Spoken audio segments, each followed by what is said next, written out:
câncer é hoje responsável por cerca de 13% das mortes mundiais. O diagnóstico precoce é a maior perspectiva de cura. Aliado aos atuais métodos terapêuticos e à disseminação das medidas de prevenção, ele é fundamental para reduzir a mortalidade por câncer. No entanto, um número significativo de casos de câncer ainda é diagnosticado em estágios já avançados da doença. Nós convidamos Andréia Mello, chefe da Divisão de Ensaios Clínicos e Desenvolvimento de Fármacos do Instituto Nacional de Câncer, e Pedro de Marque, pesquisador do Departamento de Oncologia Clínica do Hospital de Câncer de Barretos, para conversar sobre os avanços necessários para que a população tenha acesso ao diagnóstico e tratamento adequados. Sejam bem-vindos ao Cidadania. O que pode ser feito para que as pessoas tenham acesso, consigam ter esse diagnóstico mais cedo? Eu acho que o diagnóstico precoce do câncer é um dos principais fatores, se não o principal fator prognóstico, né? Então, diagnosticar cedo um tumor, a gente faz um tratamento menor, digamos assim, com menor morbidade, com melhores resultados e com menor custo. Então, é claro que a população ela precisa ser educada a procurar seu médico. As mulheres devem fazer exame periódico de saúde com o seu ginecologista, fazer a copcitologia oncótica sempre que indicado, fazer a mamografia no intervalo de idade indicado. Em determinados casos, acima de 50 anos, está indicado fazer colonoscopia, e os homens a mesma coisa. Então, uma ação educativa entre a população, acho que é um ponto talvez crucial nessa questão do diagnóstico precoce do câncer, né? Procurar assistência médica sempre que surgir um sintoma diferente, né? Um sinal diferente, o mais rápido possível. Quando a pessoa já percebe alguma coisa diferente, já está adiantado demais? O ideal seria procurar antes, não é isso? Na verdade tudo depende de qual é o câncer que a gente está falando. O câncer não é uma doença só, longe disso, né? O câncer é uma grande colcha de retalhos no qual a gente tem diversos tipos diferentes de tumor. Então, existem alguns tumores que, quando dão sintomas, sim, eles provavelmente já estão no estadio avançado. Por exemplo, câncer de ovário, ele é um tumor nos estadios iniciais, um tumor muito pouco sintomático, né? Câncer de pulmão é outro. Uma lesãozinha pequena lá no meio do pulmão, normalmente não dá sintoma. Quando dá sintoma, a doença já está avançada. Então, vai depender de qual é o tipo de câncer que a gente está fazendo, que a gente está falando. Tem algum tipo que já dá logo sinal? Sim, por exemplo, câncer de mama, a mulher, dependendo da localização que está o tumor, quando ele é bem superficial, ela precocemente consegue palpar o nódulo e ela procura atendimento. Obviamente, a gente gosta de ter o diagnóstico no câncer de mama na mamografia de screening, né, no qual a paciente não sentiu absolutamente nada, e naquele programa de screening ela faz a mamografia e identifica um tumor. Mas, eventualmente, tumores assim, bem na periferia da mama podem ser eventualmente diagnosticados pela própria paciente, a palpação, e isso faz parte, né, a mulher palpar o seio, eventualmente, para, encontrando alguma coisa, procurar atendimento. E a isso vem junto, necessariamente, a educação, né? A educação da população, como foi conversado. A pessoa saber quando ela deve procurar o atendimento. Aquela coisa, um nódulo na mama não é uma coisa normal, não dá para esperar, né? Sentiu, procura atendimento. Teve sangramento, né, algum tipo de sangramento, nunca sangrou na vida, tem um tipo de sangramento, não é uma coisa normal, tem que procurar atendimento, a população não pode ficar esperando, né?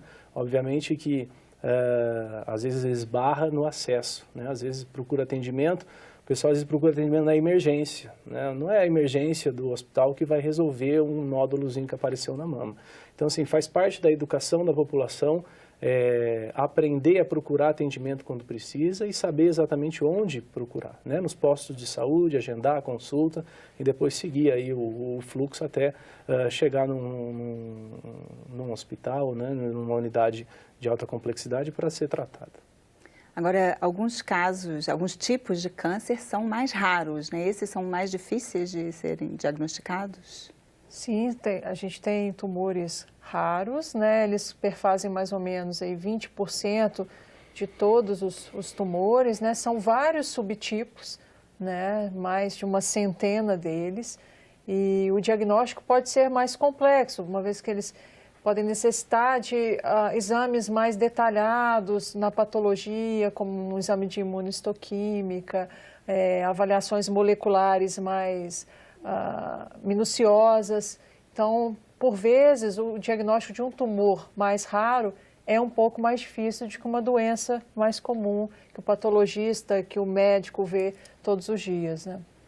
Mas é só um pouco mais, não é isso? Não chega a ser uma coisa assim tão significativa o fato? É difícil os tumores classificados como tumores raros. Se a gente for avaliar a história natural, eles são tumores de prognóstico pior, com pior sobrevida quando a gente compara aos tumores considerados mais comuns.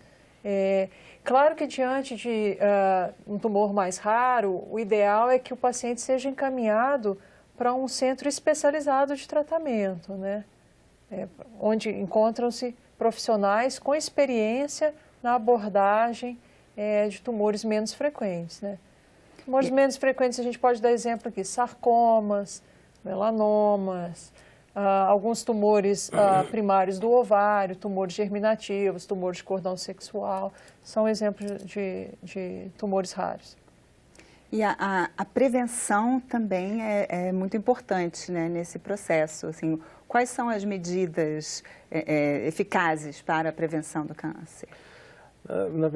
Existem a educação, começa pela educação, né, o hábito de não fumar, atividade física, alimentação saudável, isso são orientações básicas que a gente, às vezes o clínico mesmo no posto de saúde orienta e às vezes entra num ouvido e sai pelo outro, né, como se isso não fosse tão relevante. Isso a gente sabe que é um mecanismo extremamente eficaz em se prevenir, ter hábitos saudáveis. Obviamente não vai prevenir todos os tipos de câncer, né?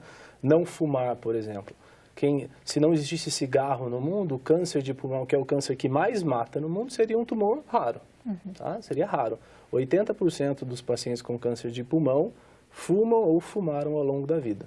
Então, são medidas básicas, né, que, na verdade, é de conhecimento público, né, mas, às vezes, o pessoal não leva tão a sério, né? Obesidade é fator de risco, tabagismo, o sedentarismo, né, são uma série de medidas aí que podem ser, que o pessoal conhece, na verdade, né, só não leva a sério. E, obviamente, participar dos programas de screening, fazer a sua mamografia anualmente, fazer o citopatológico, né, do colo uterino.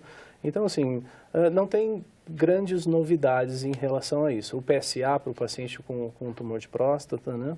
Então, assim, são medidas já bastante divulgadas, o pessoal conhece, só precisa levar um pouco mais a sério, né, essa forma de evitar.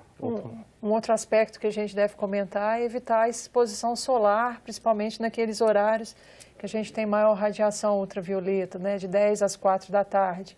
Os tumores de pele são os tumores mais comuns. Né? O Brasil o tumor de pele não é só melanoma. Melanoma é o mais raro dos tumores de pele. Né? Então, a gente tem o carcinoma basocelular, que em qualquer lugar do mundo é o mais comum, o mais incidente. Depois ele vem seguido do carcinoma escamoso. E aí, sim, 5% dos tumores de pele são melanoma. Mas todos os tumores cutâneos, ou quase todos, têm relação à exposição solar, principalmente essa exposição que a gente faz cronicamente, né? Então, usar protetor solar, proteger do sol, né? É uma outra recomendação que a gente deve dar. Com essas mudanças de hábito, a gente poderia evitar até 1/3 dos tumores. Né? O Brasil está sempre entre os campeões de câncer de pele, né? Acho que até pela grande incidência solar que a gente tem aqui.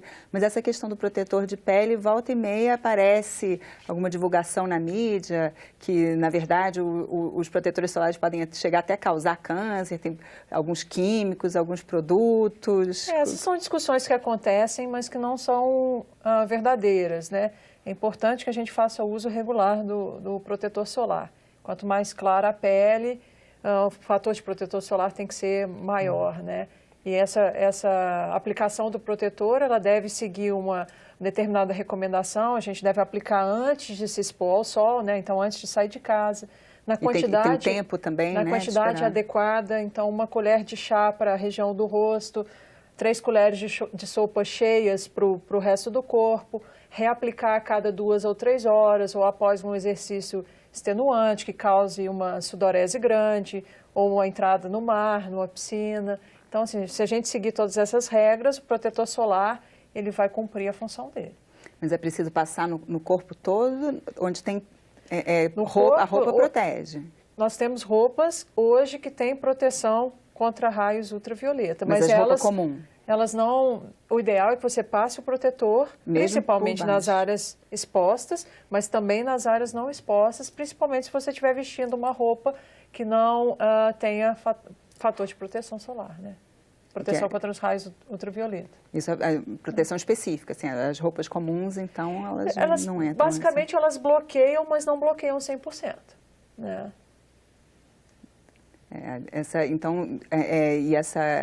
Qualquer tipo de protetor solar pode ser usado.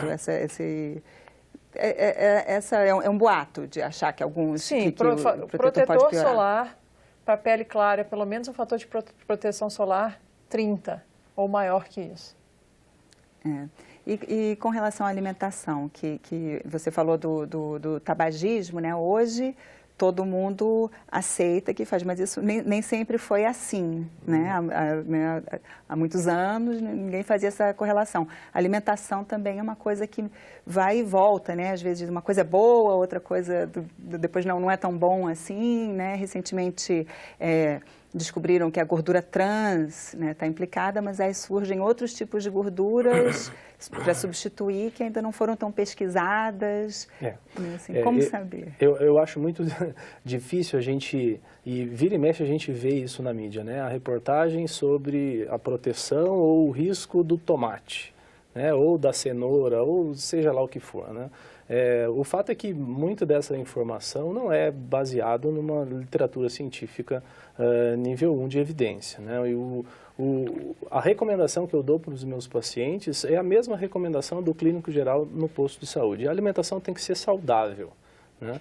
Uma alimentação equilibrada, frutas, rica em frutas, verduras, com baixo teor de gordura. A gordura por si só é um fator de risco para câncer de cólon, né, intestino. Então, assim, não existe um alimento específico que vai causar tal coisa. É muito difícil tu conseguir provar essa relação, porque o paciente não come, a pessoa não come só aquele alimento a vida inteira, para a gente conseguir fazer essa correlação igual foi feito com o cigarro. O cigarro, sim, aquela população que fumava tinha muito mais câncer de pulmão do que a população que não fumava. Foi relativamente simples de ser feito. Com a alimentação é muito mais difícil. Então, a recomendação que a gente dá hoje é que seja uma alimentação equilibrada. Rica em fruta, verdura, pouco açúcar, pouco sal, não ausente de sal, não ausente de açúcar, mas de forma equilibrada. Tudo que é feito de forma equilibrada, eu acho que vai bem. E a questão dos pesticidas, por exemplo, também é um fator de risco? Sim, existem vários carcinógenos, né, no ambiente. O pesticida a questão do amianto relacionado a mesotelioma é outro. Então, assim, mas aí são situações específicas e pontuais que você tem que trabalhar com as classes de pessoas que manipulam esse tipo de substância, né? E higienizar bem todos os alimentos, né? São recomendações, como ele disse, que a gente não precisa ter câncer para ter determinada dieta ou não, né? Tem que fazer uma dieta saudável, higienizar o alimento de uma maneira adequada, todos devemos fazer, né? E com relação aos exames, esses exames básicos de mamografia, o próprio exame de próstata, né? Ainda existe um certo tabu, né? A mamografia dói, os homens não gostam muito de fazer exame de próstata. Existe alguma perspectiva de novos exames ou tem mesmo que as pessoas têm que se conscientizar que é importante fazer esses exames mesmo? As técnicas de mamografia, elas têm melhorado, né? Em Barretos, por exemplo, a gente tem hoje uma sala inteira que é voltada para deixar a paciente mais tranquila. A paciente não, né? Ela ainda não tem câncer. A mulher que está fazendo o rastreamento fica mais confortável, não ter tanta dor na hora do exame, mas ele é imprescindível, né? Ele é fundamental para a gente conseguir diagnosticar o câncer precocemente e, obviamente, curar a doença. Todo câncer ele é potencialmente curável, desde que diagnosticado precocemente, né? Que a dor na mamografia, então, está associada à tensão, ao próprio medo. Muito da dor que a mulher sente é por conta da tensão que envolve, né, a chance de aquele exame vir alterado, de se encontrar um nódulo. Sim, tem estudo específico utilizando essa sala, né, toda preparada, que passa filme, e a mulher fica mais à vontade e a quantidade de dor sentida pela mulher foi menor. Então, não é só o exame em si, mas também todo o contexto no qual o exame está sendo realizado, certamente. E os homens também tem um tabu, né, assim, o exame de próstata, né? Assim. O PSA, que é um exame de sangue, né, que se coleta, ele não demonstrou redução de mortalidade no câncer de próstata. Provavelmente porque o câncer de próstata ele é um tumor extremamente indolente, ele cresce devagarzinho. No entanto, existem muitos pacientes que acabam desenvolvendo a doença e acabam falecendo por câncer de próstata. Então, ainda existe uma discussão se ele deve ser feita numa base populacional, né? O PSA, o exame do toque, mas o que a gente faz na rotina é realizar pelo menos o exame de sangue, né? Eu acho que o maior tabu é em relação ao toque, né? Mas se o homem, né, se não se sentir confortável, pelo menos o exame de sangue. Eu acho que não é o ideal, mas pelo menos vai certamente, eventualmente, poder diagnosticar um câncer precoce. Que o toque já seria posterior. Quando o PSA dá alterado, aí é que se parte para o toque. Na verdade, o que se fazia rotineiramente é fazer os dois ao mesmo tempo, independente do exame. Coleta sangue, faz o exame, mas tem muita ainda discussão se isso realmente tem impacto, né? A gente acaba, pelo menos o exame de sangue, eu acho que ainda precisa ser feito. Os tratamentos disponíveis hoje já são suficientes para tratar o câncer se for diagnosticado precocemente? Principalmente quando ele é diagnosticado precocemente, a gente tem uma chance muito maior de cura. A maior parte dos tumores são tratados, quando localizados, de uma maneira cirúrgica. E aí depois vai para o oncologista para avaliar se precisa fazer algum complemento com quimioterapia, radioterapia. Então, isso é caso a caso. Hoje já existem classes de drogas que foram desenvolvidas à medida que a gente entende melhor como é que funciona a formação do tumor, a carcinogênese. Então, a gente identificou já em vários tipos de tumores alterações moleculares, alterações no DNA desse tumor que levaram ao desenvolvimento de moléculas que estão diretamente, mecanismo de ação direto para essa alteração relacionada a essa mutação, enfim. Então, as respostas são melhores, existe ganho em sobrevida deste paciente com manutenção de qualidade de vida. Uma outra classe que chegou recentemente ao Brasil, e a gente já tem algumas indicações aprovadas, são os imunoterápicos. Então, a gente tem dois tipos diferentes já de imunoterapia e a resposta do paciente, quando responde, ela tem se mostrado duradoura. E já existem casos de pacientes até com desaparecimento completo da doença, mesmo quando ela já é uma doença avançada, com lesões à distância e com manutenção dessa resposta. Então, são resultados bastante interessantes. À medida que a gente muda a classe de tratamento, vão surgindo diferentes eventos adversos, né? Isso é natural que aconteça, mas são medicamentos, digamos assim, mais bem tolerados do que aquela quimioterapia que a gente faz, que cai o cabelo, que dá muita náusea, vômito. Então, a gente também está modernizando, em termos de eventos adversos, o que a gente oferece de tratamento para o paciente com câncer hoje. Recentemente até teve a questão da fosfoetanolamina, né, assim, que foi descoberta e alardeada como a cura do câncer, né? A fosfoetanolamina, ela surgiu, mas ela não seguiu o caminho que um potencial produto investigacional deve seguir. Então, existem testes que devem ser realizados antes de uma molécula chegar a ser testada em humanos, e a fosfetanolamina não respeitou este caminho, né? E depois fases de pesquisa clínica até que o remédio seja declarado, então, efetivo, bom para tratar determinado tipo de câncer e que ele chegue ao mercado. A fosfetanolamina, ela não passou por essa série de testes e, infelizmente, aconteceu o que aconteceu, né? E eu acho que tem que ser dito, não vai existir um remédio que trate o câncer. O câncer não é uma doença só. São centenas, milhares de tipos diferentes e hoje o que a gente busca é identificar aquelas alterações específicas daquele tumor para dar um tratamento específico. O que foi dito, né? A terapia de alvo molecular. Então, assim, toda vez que surge esse negócio, surgiu a cura do câncer, é balela, não tem como. Não vai existir uma cura única para o câncer, porque o câncer não é uma doença só. E o que une todas essas, os tipos diferentes? É a reprodução desenfreada das células? Quando a gente fala da fisiopatologia, todas elas têm em comum o fato das células se proliferarem de forma rápida, ter a capacidade de invadir os tecidos sadios que estão na volta daquele tumor e, eventualmente, gerar metástase, né? Que são pedacinhos do tumor que se deslocam, vão parar em outro órgão e esse tumor acaba se desenvolvendo ali também. São as metástases relacionadas ao câncer.